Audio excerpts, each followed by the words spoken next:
Hello guys, आपका स्वागत है एनएमएस 14 चैनल पर। तो देखो भाई, लास्ट वीडियो में हम लोगों ने कहा था कि इन्फिनिटी कैसल लॉक पूरा एक्सप्लेन किया जाएगा हमारे चैनल पर, और ये उस सीरीज की सेकंड वीडियो। लास्ट वीडियो में हमने फोकस किया था कायगा कोहली फाइट पर, लेकिन आज हम देखने आ रहे हैं अकाजा वाली फाइट की कैसे गिव द वाटर हाशरा ने और तांजिरो ने मिलकर अकाजा को डिफीट किया। तो एनीवेज शुरू करते हैं आज का वीडियो। जब अकाजा गिव और तांजिरो आमने सामने आते हैं तो अकाजा तांजिरो को पहचान जाता है क्योंकि वो उसे म्यूगन ट्रेन में मिला था। और अकाजा तांजिरो का मजाक उड़ाते हुए बोलता है कि तुम तो वही वीक डीमन स्लेयर हो जो मेरे को वहां मिले थे, तो हम तो जिंदा कैसे बच गए। हाँ, लेकिन भाई अपने तांजिरो फुल गुस्से में था क्योंकि उसे बदला लेना था रेनगोगो की मौत का। और फिर तांजिरो हिनाकुमे कागुरा का यूज़ करता है फ्लेम व्हील अटैक, और अकाजा का अटैक डॉज करते हुए वो सीधा अकाजा का हाथ काट देता है। और फिर अकाजा बोलता है कि अब मैं तुम्हें रिस्पेक्ट करता हूँ, तुम एक स्ट्रॉन्ग डीमन स्लेयर बन चुके हो।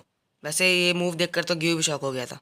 और फिर ग्यू बोलता है कि भाई अब तांजिरो एक हाशिरा लेवल पे पहुंच चुका है, यानी कि सेकंड सन ब्रीथिंग हाशिरा। और फिर अकाजा अपने ब्लड डीमन आर्ट का यूज़ करता है और गिव अपने ओरिजिनल 11th फॉर्म का यूज़ करता है वाटर ब्रीथिंग के। लेकिन तभी अकाजा बोलता है कि इस वाटर ब्रीथिंग फॉर्म को तो मैं पहले बार देखा है, किसी और ने यूज़ किया है नहीं अब तक। और फिर गिव बोलता है कि भाई मैंने खुद से क्रिएट किया है, ये ओरिजिनल है मेरा।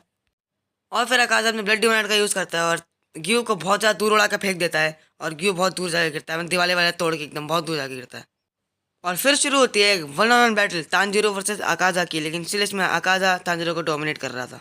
और उसके बाद अकाजा तांजिरो का स्वॉर्ड पकड़ लेता है और उसे छोड़ता ही नहीं, लेकिन तांजिरो से हेडबट देता है पर फिर भी कुछ नहीं होता अकाजा को। लेकिन तभी गियो आता है और सीधा अकाजा का हाथ काट देता है।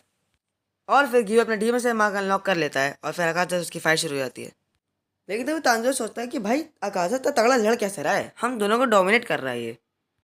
लेकिन तभी तांजिरो को एक बात याद आती है जो इनोस्के ने बोली थी। इनोस्के ने बताया था कि वो ऐसी टेक्निक का यूज़ करता है जिससे वो अपने सामने अपोनेंट के अटैक डिटेक्ट कर लेता है। बेसिकली वो अपने अपोनेंट की फाइटिंग स्पिरिट को देख पाता है बड़ी आसानी से, और उसे उससे अपर हैंड मिल जाता है फाइट में। और तब तांजो को लगता है कि भाई अकाजे पे कुछ यही चीज़ यूज़ कर रहा है जिससे वो उसके और ग्यू की दोनों की बैंड बजा रहा है एक साथ। और तभी तांजोरो एक्सेस कर लेता है ट्रांसपेरेंट वर्ल्ड को। बेसिकली इससे होगा ये कि सामने वाला अपोनेंट तुम्हारे अटैक को डिटेक्ट नहीं कर पाएगा क्योंकि तुम उससे एकदम काम होकर फाइट कर रहे हो। और यहाँ दूसरी तरफ अकाजा ग्यू को डोमिनेट कर रहा था और उसने ग्यू की एक स्वॉर्ड, मतलब एक क्या स्वॉर्ड तोड़ दी थी। और फिर अकाजा ग्यू का डोनेट बना देता है, जैसे उसने रंगो को डोनेट बनाया था वैसे ही। बेसिकली अकाजा अपना एक हाथ ग्यू के पेट के अंदर घुसा देता है, लेकिन उसके बाद तुरंत तांजिरो आता है और वो अकाजा का हाथ काट देता है। उसके बाद फाइट थोड़ी और आगे बढ़ती है और उसके बाद फिर अकाजा ग्यू से लड़ रहा होता है, लेकिन तब भी पीछे तांजिरो आता है, लेकिन अकाजा तांजिरो डिटेक्ट नहीं कर पाता क्योंकि तांजिरो ट्रांसपेरेंट वर्ल्ड का यूज़ कर रहा होता है। लेकिन तांजिरो बीइंग तांजिरो वो अकाजा पे चिल्ला के अटैक करता है, जैसे अकाजा को पता चल जाता है कि पीछे तांजिरो है, और अकाजा तांजिरो के अटैक से बच जाता है। लेकिन फिर तांजिरो ट्रांसपेरेंट वर्ल्ड को पूरी तरह से एंटर कर लेता है और फिर अकाजा की बैंड बजा देता है। मतलब अकाजा उसको डिटेक्ट नहीं कर पा रहा भाई कैसे लड़ रहा है तांजिरो, क्योंकि तांजिरो अकाजा से एकदम काम होके फाइट कर रहा था। और फिर भाई फाइनली तांजिरो अकाजा का सर काटने में कामयाब हो जाता है, लेकिन अकाजा अपना शरीर ही जनरेट कर रहा था। जी हाँ भाई, पता नहीं अकाजा सर कटने के बाद भी उसको धीरे धीरे थोड़ा सा रीजनरेट कर पा रहा था। लेकिन तभी अकाजा को अपने पास्ट की लाइफ याद आ जाती है और उसके फियांसे और परिवार उसे कह रहा था कि लेट इट गो भाई, कब तक लड़ेगा, रुक जा, कितना मारेगा वो सबको। लेकिन अकाजा के अंदर जो मुजान के सेल थे वो उसे कहते कि भाई रीजनरेट कर, हमें लड़ना है, भी लड़ना है, लड़ना है, लड़ना है। लेकिन वहीं दूसरी तरफ अकाजा की फैमिली और उसके फियांसे उसे कह रहे थे कि भाई छोड़ दे, लेट इट गो, कब तक लड़ेगा, हमारे पास आ जा। और फिर यहाँ जीत होती है प्यार की, अकाजा खुद को ही मार लेता है और फिर चला जाता है आफ्टर लाइफ में अपनी फैमिली के पास, और अपने फियांसे और फैमिली से मिलकर अकाजा बहुत ज़्यादा खुश होता है।